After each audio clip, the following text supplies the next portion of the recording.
Na aula de hoje de História, nós vamos iniciar os estudos do nosso livro 2, né? Na semana passada, na segunda-feira, ainda tínhamos avaliações, ainda estávamos concluindo o livro 1, mas agora nós vamos começar os conteúdos aí do livro 2 na disciplina de História. Nessa unidade, nós vamos ver um pouco sobre os povoamentos. E neste capítulo 1, que nós vamos começar a estudar hoje, nós vamos ver quais foram os povos que habitaram as cidades brasileiras, que povoavam as nossas cidades. Nós vamos ver como a nossa população é formada, quais são os povos que contribuíram aqui para a formação das nossas cidades. Então vamos lá, pegar o nosso livro integrado e já começar a estudar e a descobrir muito mais sobre esse assunto. Vamos lá para a nossa aula de História de hoje. Vamos iniciar na aula de hoje os estudos da unidade 2, História dos Povoamentos, começando pelo capítulo 1, Grupos Humanos.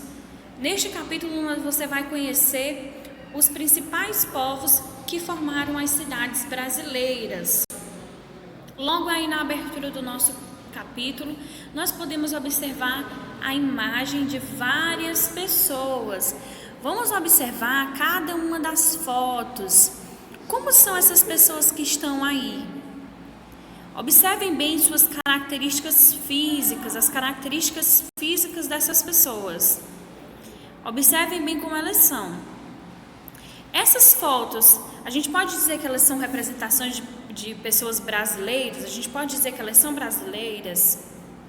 Veja como cada uma, dessas pessoas, elas são bem diferentes fisicamente. Ela tem características físicas bem diferentes uma das outras. Isso é uma das coisas mais bonitas do nosso país, a diversidade, né? Nós somos um povo com muita diversidade, com uma diversidade cultural muito grande. Exatamente por causa da nossa miscigenação, da nossa mistura de raças, né? Para o Brasil vieram povos de todos os lugares do mundo. E esses povos vindo para o Brasil, aconteceu toda essa mistura, toda essa miscigenação. Observe com atenção as imagens, quais são as semelhanças e diferenças entre as pessoas retratadas. E aí, gente, quais são as semelhanças e diferenças entre essas pessoas? O que vocês podem aí destacar enquanto semelhança, enquanto diferença? Na nossa página 218, nós temos a seção Conversa Vem. As pessoas retratadas nas imagens de abertura são parecidas com as que vivem em sua cidade? Como são as pessoas que vivem perto de você? Então pense na sua comunidade, nas pessoas que moram no seu bairro, na sua rua, nos seus colegas de turma. Lembrem aí também das pessoas que vivem ao seu redor, da sua família. Como são essas pessoas? Elas têm semelhanças e diferenças? Pense nisso e nesse espaço você vai colocar a sua percepção, que você já sabe sobre esse assunto. Continuando na página 218, nós vamos começar a ver um pouco sobre a população das cidades. A população brasileira é formada por uma mistura de diferentes povos, como indígenas, europeus, africanos e asiáticos. As cidades brasileiras são formadas por diferentes grupos de pessoas, muitas vezes vindas de outros lugares do país e também do mundo. São Paulo é a maior cidade do Brasil e é um exemplo de cidade formada por diferentes povos. Ao passar por suas ruas movimentadas, é possível observar essa diversidade. Então, vamos observar essa foto, gente, essa imagem aí que está no livro de vocês e que a gente pode ver aqui.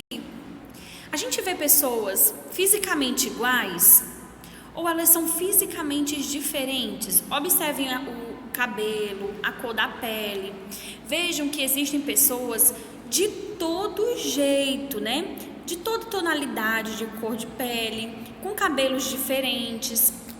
Então, isso mostra diferentes pessoas vivendo aí em um mesmo lugar, Pessoas bem diferentes vivendo em uma mesma cidade. E São Paulo, aqui no Brasil, é uma dessas cidades mais diversificadas, onde recebeu aí pessoas de todos os lugares, tanto do Brasil quanto do mundo.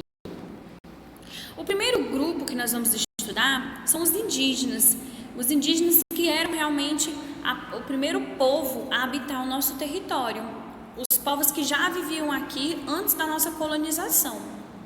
Os indígenas e as primeiras cidades. Você estudou na unidade anterior que as primeiras cidades brasileiras foram fundadas pelos portugueses. Mas antes de os portugueses chegarem e fundarem povoados e vilas, que mais tarde se tornariam cidades, outros povos já tinham migrado para estas terras. Eles foram os primeiros moradores do Brasil. Nessa página nós temos aí uma atividade mão na massa que nós vamos realizar agora juntos. O convívio entre os indígenas e portugueses fez com que um povo assimilasse hábitos do outro. Leia o texto a seguir. Então, gente, com a chegada dos portugueses, tanto os portugueses aprenderam coisas feitas pelos indígenas, como os indígenas aprenderam coisas com os portugueses. Foram uma troca de aprendizado, né? Observando como os povos viviam, como cada um desses povos se comportava, um foi observando e aprendendo com o outro. Vamos para o texto, acompanhe aí do seu livro.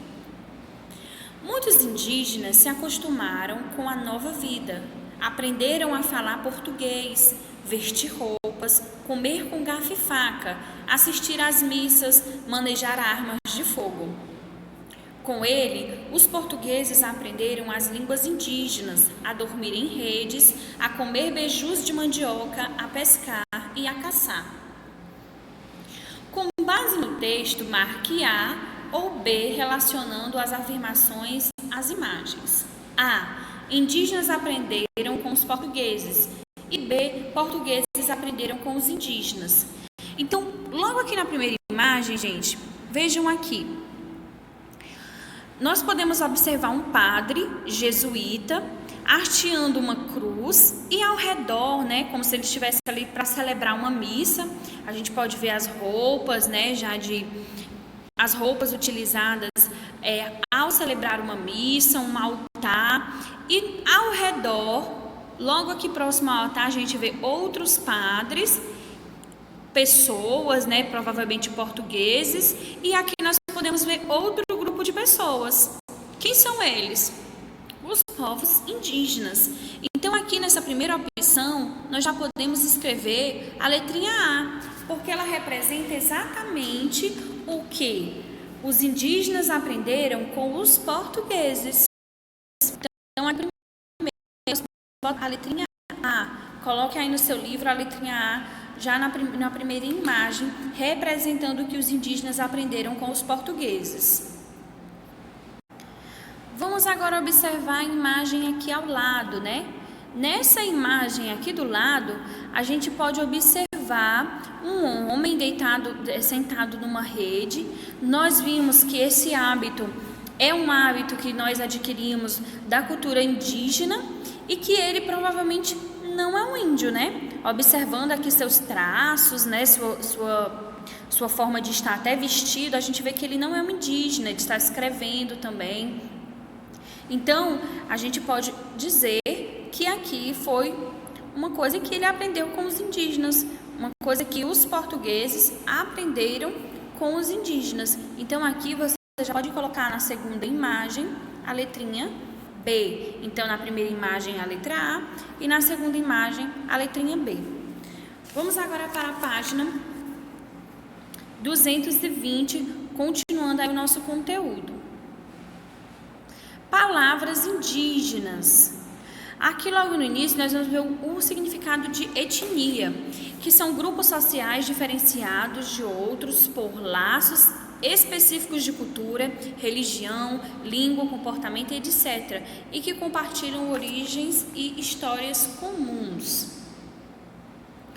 Como a maioria dos povos indígenas que ocupavam o litoral do Brasil falava tupi-guarani, os portugueses acreditaram por muito tempo que todos os indígenas falavam a mesma língua, o que não é verdade.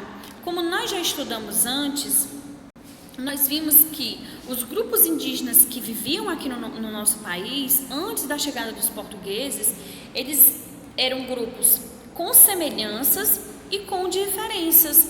Uma dessas diferenças é o idioma. Nem todos falavam tupi-guarani. Existiam outros idiomas falados em outras tribos. Hoje sabe-se que, além do tupi, há outro grupo linguístico, o G, e outras famílias linguísticas que não formam grupos. Dados de 2010 do Instituto Brasileiro de Geografia e Estatística, IBGE, indicam que há 305 etnias indígenas no Brasil e são falados 274 idiomas. Muitas palavras do nosso vocabulário são de origem indígena. Elas também fazem parte do nosso dia a dia, estão em nossa culinária, nos nomes de frutas, de animais e em nossas brincadeiras. Muitos nomes de rios, cidades, parques, bairros, morros e montanhas no Brasil têm nomes indígenas. Aqui nós podemos conhecer algum. Aqui nessa imagem nós podemos ver a igreja matriz dos santos Cosme e Damião, a igreja católica mais antiga do Brasil, localizada em Iguaçu, Pernambuco. A região onde atualmente se localiza a cidade de Igaraçu, em Pernambuco, era habitada pelos indígenas Caeté. Para tomar posse da igreja, os portugueses lutaram contra os Caeté e saíram vitoriosos, fundando o povoado em 1536.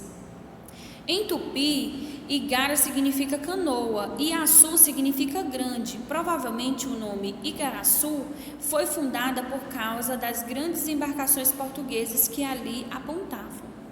Logo aí embaixo nós podemos também ver o rio Tietê, que é bastante conhecido pela poluição causada por parte do esgoto das residências e indústrias de São Paulo e cidades vizinhas. Os indígenas que moravam na região o chamavam de Tietê, que significa rio que se derrama nas cheias. Existe também uma cidade chamada Tietê. E aqui no Ceará nós podemos citar vários exemplos de cidades que tem um nome, originado dos povos indígenas. A própria cidade, a região onde eu nasci, que é aqui no Ceará, na Serra da Ibiapaba, todas as cidades ali ao redor são cidades com nomes indígenas. E aqui várias outras cidades da nossa região, como vários objetos que nós utilizamos, várias comidas que têm os nomes, que são originados da cultura indígena. Vamos ver também um pouco sobre a alimentação indígena. Observem aí esses alimentos. Você consome algum deles? Provavelmente você consome todos, O amendoim, a mandioca, a batata doce, o milho, São exemplos aí de alimentos que estão sendo mostrados no nosso livro. Alimentos que nós começamos a consumir, Os povos portugueses aprenderam a consumir através da cultura indígena. Os povos indígenas dedicaram grande parte de seu tempo a produzir ou obter seus alimentos. Além de pescar e criar animais, eles coletavam frutos na floresta e plantavam suas roças diversos tipos de alimentos, como a mandioca, o milho, o amendoim, a batata, entre outros. Na página 222, nós temos o brinquedo que vem do milho. Observem aí a imagem desse brinquedo. Entre os indígenas da aldeia Chavante Abelhinha, no Mato Grosso, as crianças passam o dia ocupadas com apenas uma brincadeira. Elas precisam buscar as palhas secas nas roças de milho para construir seu brinquedo. Na língua Chavante, esse brinquedo se chama Tobidaé e na língua Tupi se chama peteca. Todo feito de palha de milho, o Tobidaé é usado em uma brincadeira que mistura queimada ou caçador com pega-pega. Um jogador tende a acertar seu adversário com a peteca e desviar-se quando este é jogado nele. Se um dos dois jogadores for queimado, sai do jogo para outra criança entrar. Então é o nosso conhecido baleado, queimado, Só que utilizando a peteca e eles podem correr livremente. O nome peteca, de origem tupi e que significa tapear, golpear com as mãos, ganhou suou o chão, correu redondezas e é hoje o mais popular entre todos os outros nomes desse brinquedo no Brasil. Entre os indígenas, algumas são feitas apenas com palhas do milho, outras com palhas e penas. Mas também é possível fazer o fundo das petecas de caule de bananeiras, tecido, couro, espuma, papel e embalagens descartáveis.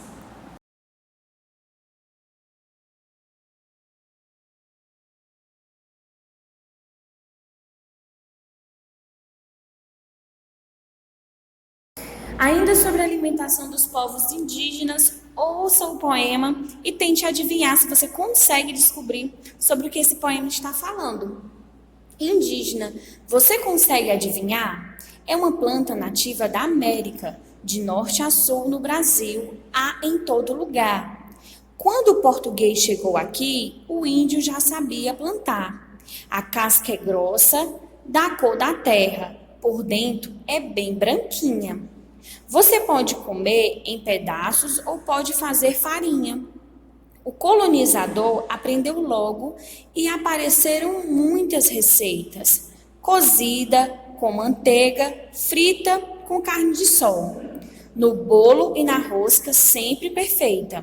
De produção fácil e barata. É o alimento mais comum dos brasileiros. Servida até na festa dos mineiros. Os índios descobriram a planta e também deram um nome.